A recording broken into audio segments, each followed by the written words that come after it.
గెలిచి తీరుతామంటూ ఇటు Congress, BJP, BRS ప్రధానంగా నమ్మడం జరుగుతుంది.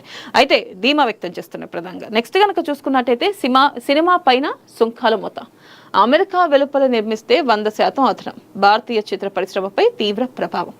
భారీ సుంకాలతో ప్రపంచాన్ని గందరగోళపరుస్తున్న అమెరికా అధ్యక్షుడు డొనాల్డ్ ట్రంప్ సినిమాలను వదలలేదు. ఇటు అమెరికా వెలుపల నిర్మించే సినిమాలపై 100% అదనపు సుంకాలను విధించనున్నట్లు సోమవారం ప్రకటించారు. ప్రధానంగా చూసుకోవచ్చు, మనం ఏదైతే బాహుబలి తర్వాత బాహుబలి ముందు అని ప్రధానంగా సినిమాల గురించి మాట్లాడుకోవచ్చు. అయితే ఇక్కడ ఏంటంటే తెలుగు సినిమాలపై ఏదైతే ట్రంప్ 100% సుంకాలు విధిస్తాము సినిమాపై అంటే ఎక్కడా కూడా తగ్గింపు అనేది లేకుండా ఏదైతే పన్ను విధిస్తారో 100% చెల్లించాల్సిందే. మరి ఈ నేపథ్యంలో మరి తెలుగు సినిమాలకి ఒక రకంగా చెప్పాలంటే భారీ నష్టం వాటిల్లే అవకాశం ఉంది. ఎందుకంటే పాన్ ఇండియా సినిమాలు ఈ మధ్యకాలంలో ఎక్కువ వస్తున్నాయి బాహుబలి తర్వాత. మనం చూసుకోవచ్చు బాహుబలి నుంచి ఇటు మన తెలుగు సినిమాల హవా ప్రపంచవ్యాప్తంగా పెరిగింది. ఈ నేపథ్యంలో అమెరికాలో కూడా బాగా పెరిగింది. మరి ఇటు చూస్తే ట్రంప్ ఏదైతే సుంకాలు విధించారో 100% ఈ టారిఫ్ విధించారో మరి ఈ నేపథ్యంలో మరి తెలుగు సినిమాలపై భారీగా ప్రభావం ఉండే అవకాశం ఉంది. మరి మన తెలుగు సినిమాలు అక్కడ రిలీజ్ అయ్యే అవకాశాలు ఉన్నాయా మనం చూసుకోవచ్చు. ప్రపంచవ్యాప్తంగా చూసుకున్నట్టయితే తెలుగు వాళ్ళు చాలా ఎక్కువ మందే ఉంటారు విదేశాల్లో సెటిల్ అయిన వాళ్ళు. అలాగే అమెరికాలో చూసుకున్నట్టయితే ఎక్కువ శాతం తెలుగు వాళ్ళే ఉన్నారు. మన తెలుగు సినిమాలు ఇక్కడ ఒక రోజు రిలీజ్ ముందే ఇటు అమెరికాలో రిలీజ్ అవుతూ ఉంటాయి. మరి ఈ నేపథ్యంలో 100% కనుక పన్ను విధిస్తే మరి ఇక్కడ డైరెక్టర్లు నష్టపోయే అవకాశాలు, ప్రొడ్యూసర్స్ నష్టపోయే అవకాశాలు దాదాపుగా ఉన్నాయి. మరి ఇటు మన తెలుగు సినిమాలు అమెరికాలో విడుదలయ్యే అవకాశాలు మరి కనిపిస్తున్నాయా, లేకపోతే రానున్న రోజుల్లో విడుదల అవుతాయా లేదా అనేది కూడా ఒక సందిగ్ధం నెలకొంది. నెక్స్ట్ కనుక చూసుకున్నట్టయితే హైదరాబాద్ సరూర్ నగర్ స్టేడియంలో 63 అడుగుల ఎత్తు ఉన్న భారీ బతుకమ్మ ముందు ఆడుతున్న మహిళలు. ప్రధానంగా చూసుకోవచ్చు 2 గిన్నీస్ రికార్డుల కైవసం. సరూర్ నగర్ స్టేడియంలో ఆడిపాడిన ఆడపడుచులు రాష్ట్ర ప్రభుత్వం ఆధ్వర్యంలో ఘనంగా వేడుకలు.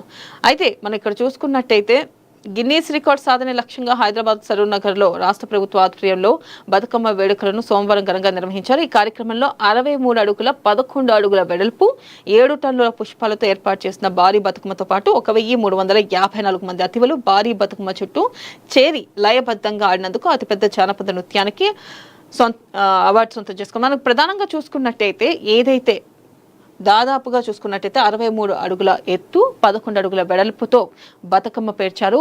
2 గిన్నీస్ బుక్ అవార్డులను బతుకమ్మ సొంతం చేసుకుంది. తెలంగాణ సంస్కృతికి ప్రతీకగా నిలిచిన బతుకమ్మ ఇప్పుడు గిన్నీస్ బుక్ అవార్డు గెలుచుకోవడం మనం నిజంగా గర్వకారణం. అది కూడా కాంగ్రెస్ ప్రభుత్వ హయాంలో ఎంత మేరకు పండుగలకి ప్రాముఖ్యత ఇస్తుంది, అలాగే ప్రజల మనసుల్ని ఏ మేరకు అర్థం చేసుకుని దీన్ని బట్టి మనం చూసుకోవచ్చు. ప్రధానంగా ఏదైతే తెలంగాణ సంస్కృతికి అద్దం పట్టిన బతుకమ్మని ఇటు కాంగ్రెస్ ప్రభుత్వం కూడా చాలా చక్కగా సపోర్ట్ చేస్తూ అంటే మనం చూసుకోవచ్చు. అతిథులు కూడా దాదాపుగా 1354 మంది అతిథులు దాంట్లో పాల్గొని బతుకమ్మ చుట్టూ ఆడిపాడారు. అయితే లయబద్ధంగా నృత్యం చేసి గిన్నిస్ బుక్ రికార్డు గెలుచుకున్నారు.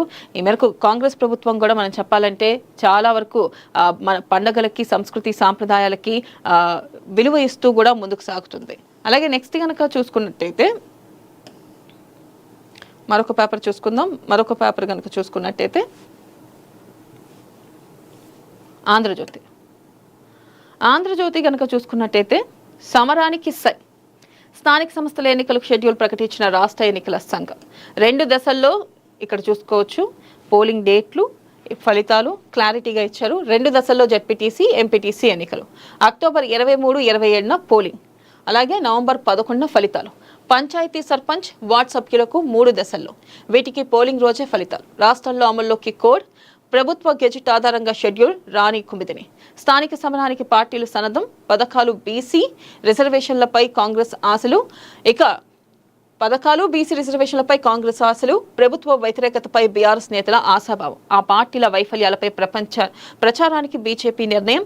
8న హైకోర్టు ఇవ్వనున్న ఆదేశాలపై పార్టీలో ఉత్కంఠ. ప్రధానంగా హైకోర్టు ఇచ్చే తీర్పు మీద కొంతమేరకు ఉత్కంఠ నెలకొంది. అయితే ఈ నెల 8న అంటే అక్టోబర్ 8న హైకోర్టు తన తీర్పును వెలువరించే అవకాశం ఉంది.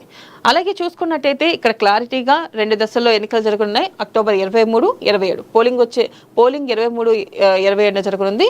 11న ఫలితాలు రానున్నాయి. అయితే ఇక్కడ చూసుకోవచ్చు ఇక్కడ క్లారిటీగా అభ్యర్థులే లేరు, సర్పంచ్ ఎవరు.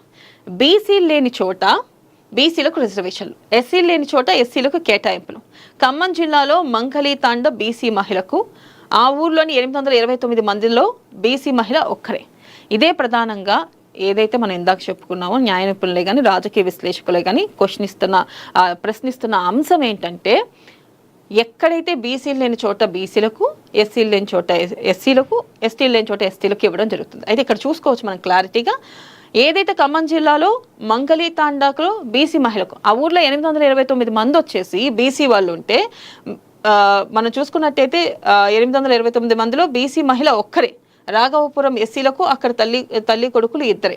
ఇక నల్గొండ జిల్లాలో 7 తాండాలు బీసీలకు, ఆ తాండాల్లో ఒక్కరంటే ఒక్క బీసీ ఓటర్ లేరు. ఇక రాష్ట్ర వ్యాప్తంగా పలు గ్రామాల్లో విచిత్రమైన పరిస్థితి. అంటే ఎక్కడైతే బీసీలు లేని చోట బీసీలకు,